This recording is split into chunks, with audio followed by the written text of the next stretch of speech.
Hello guys, welcome to CodeOcrep. So now let's start a Spring initializer and start our project and put all the required details in this form. Then what we'll do is we'll download this project and open in STS. Okay. So select this Maven project as we are going to use Maven. Your language is Java. Stable version 2.74 will be auto selected. Then here I'll just put a group ID services. Okay, the same group ID. Okay, then this is, let's say, my name of the project. You can give your own name. Then here att-services. Okay. Okay, so this is the package auto typed. Now I'll click on the generate. Okay. So one thing. Okay, so after putting this package, so this will be this package name will be auto populated. Then we'll add the dependencies. So what I'll take is I'll need web dependency. So I'm just adding Spring Web. I'll be adding only Spring Web. Okay. You can take Lombok. You can take according to your whatever required things are there. You can take them. I'm just adding for now. I'm just adding this one, and click on generate. Once you click on generate, you will get this downloaded here. Okay, so let's see. 2 times I clicked or something, or let's get rid of okay, so now we'll click on generate. Okay, so it is downloaded. So let's go to this and I'll take it to my required folder. Here I'll paste it.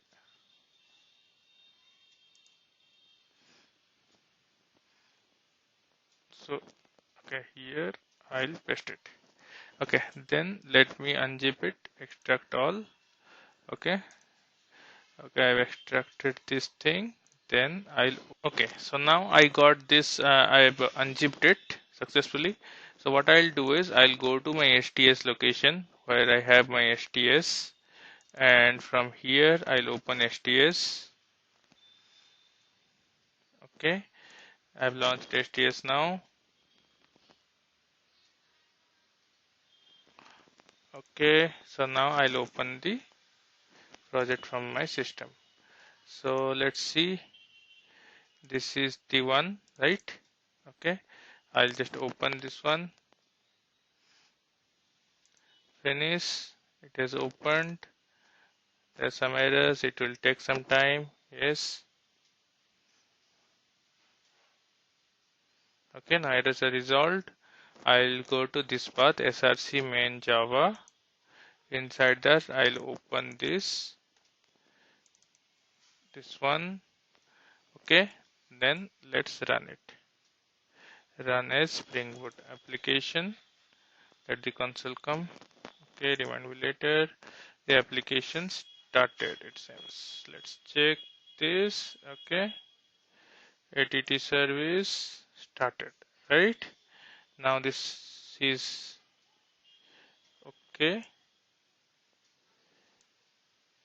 Now let's plan for the API. So we'll put REST control here, REST controller. Okay, once I'll put REST controller, then here what I'll do is I'll put another annotation for get mapping. Okay, and I'll put a path, let's say test. Okay, slash test. So here we'll be putting public string test and return API return result. Okay, colon. Now save it. Once you save it, So it is rerunning. Let's go to the browser and put localhost.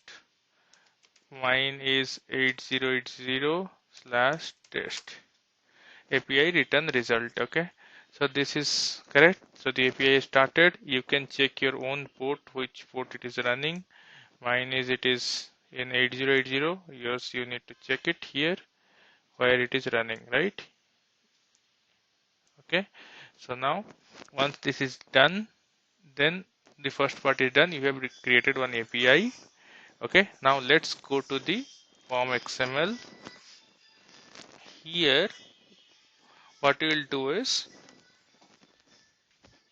here what we'll do is we will be putting one tag. Okay, so what is the tag? Final name. Okay, so let's give some final name on which the jar will be created. Okay, so what is the final name? You can have att hyphen services hyphen, give any name like your or AWS hyphen exe. Okay, so we are okay, so we have given this final name. Now let's save it. Once you save it, it will be rerunning. Now what we'll do is we'll open a terminal. So for me, if you don't know how to open a terminal, there's a video I've made already regarding that. You can go and check that if you don't have a terminal. So mostly if you don't have, you can go to this help and marketplace and install it. Once you have installed it, what you can do is Control Alt T to open a terminal. Okay, so once you open the terminal, what we can do is, so let's bring the terminal here. I'll just put one command mvn-v to check my Apache Maven is working properly or not. It's working properly. So what I'll do is, so if you face an issue like my MVN is not recognized or something, I have that video also in my channel. You can go and visit that. You can run here this command mvn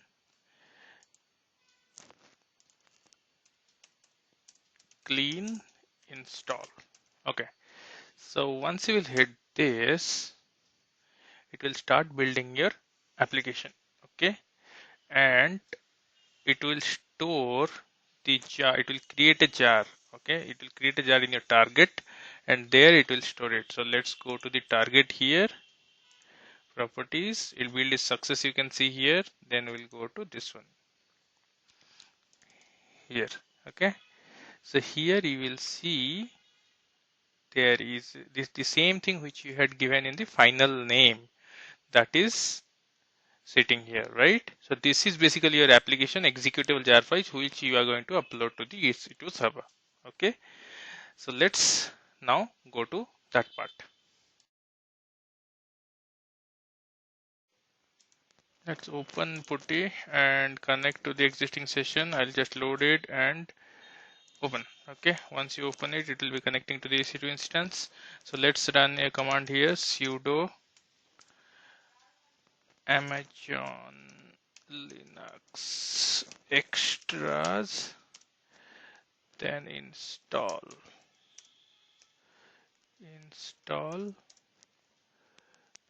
Java OpenJDK 11. Okay, correct spelling, everything is fine. Let's run it. Okay, it's installed.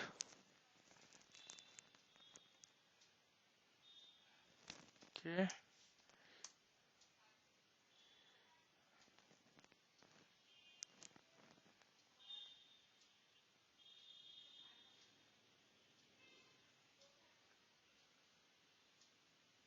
okay, so now the JRE installation is done. So if I'll put Java hyphen version,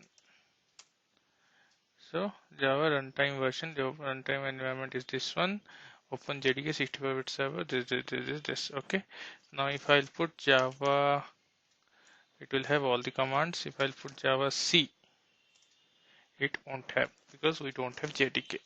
Okay, so let's install JDK. to install JDK, what I'll do is I'll put sudo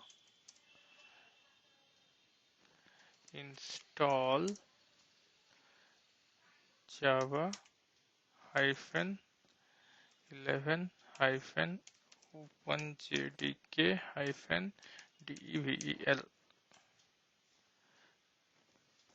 upper and after 11 devel install help. Okay.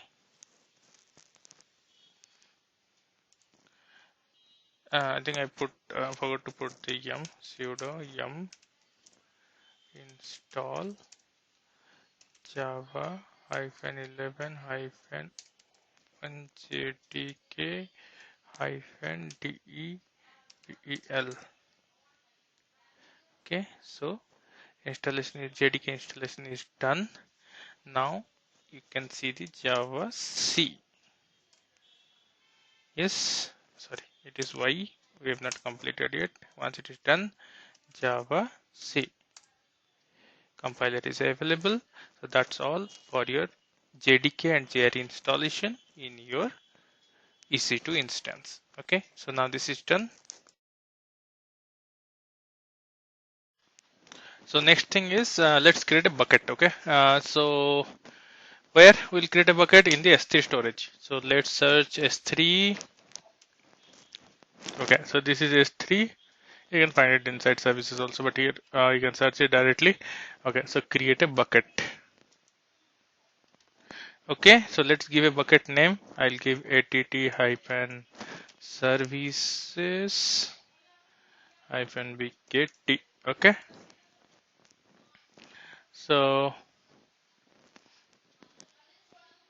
okay, so I don't need this. I mean, I need this public access to be accessed. I acknowledge it. Disable tag server side encryption, disable. Okay, so now create bucket. Now one bucket is created. Okay, so let's okay, so now let's go inside this bucket. Okay, so there is no object. Okay, so here in this bucket we can create different folders. We can directly upload. So if you have multiple applications, you can create folders and do it, but I have a single application, so I'll directly click on this upload. Okay, so even any files or folders to upload. Let's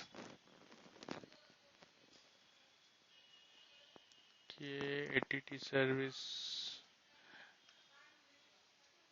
Okay, so now so the drag and drop will work here. Drag and drop files and folders to choose. Okay, so let's go to our IDE back, and I'll go to the properties, go to the folder location.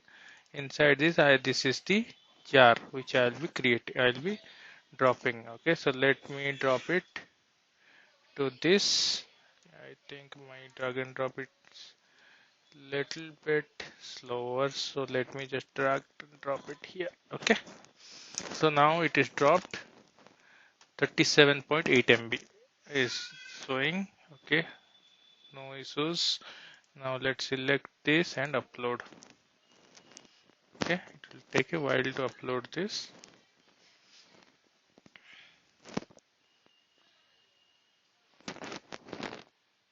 Took around, I think, 1-2 uploaded successfully.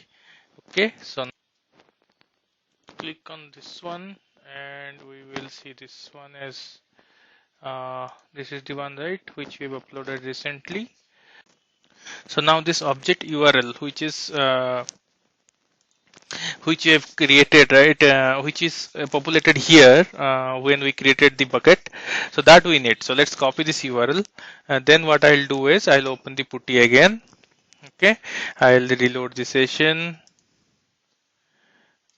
Okay, so now the session is it's connected to the EC2. Now what we'll do is we'll utilize this particular jar URL and download it to EC2 instance. So from S3 storage, we are going to download the jar file to the EC2 instance. Okay, so to download that, what I'll write is sudo wget and this particular URL which is here, okay, which I've copied.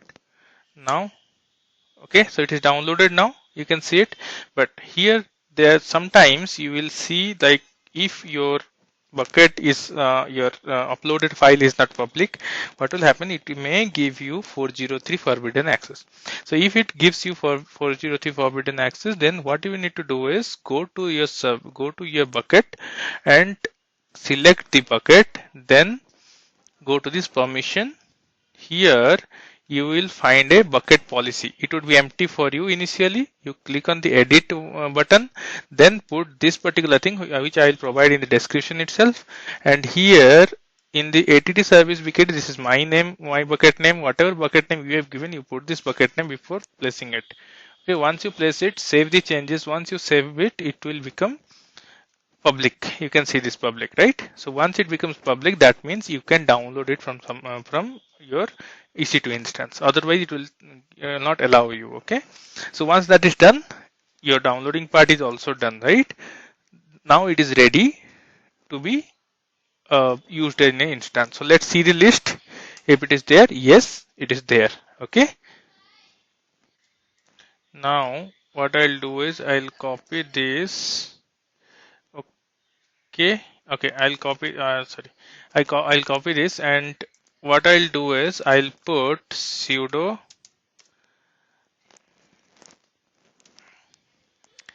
java -jar, then right click. Okay, so basically this is the command. So what I'm doing is I'm starting my Spring Boot server here in EC2. Okay, so in EC, let's okay, so you can see Tomcat server is started. That means, so we have started our ATT service application. Now what we'll do, we'll directly go to our EC2 instance here. Okay, so let's go to our EC2 instance, EC2. Okay, so this is our EC2 instance. In here, we'll go to the instance running.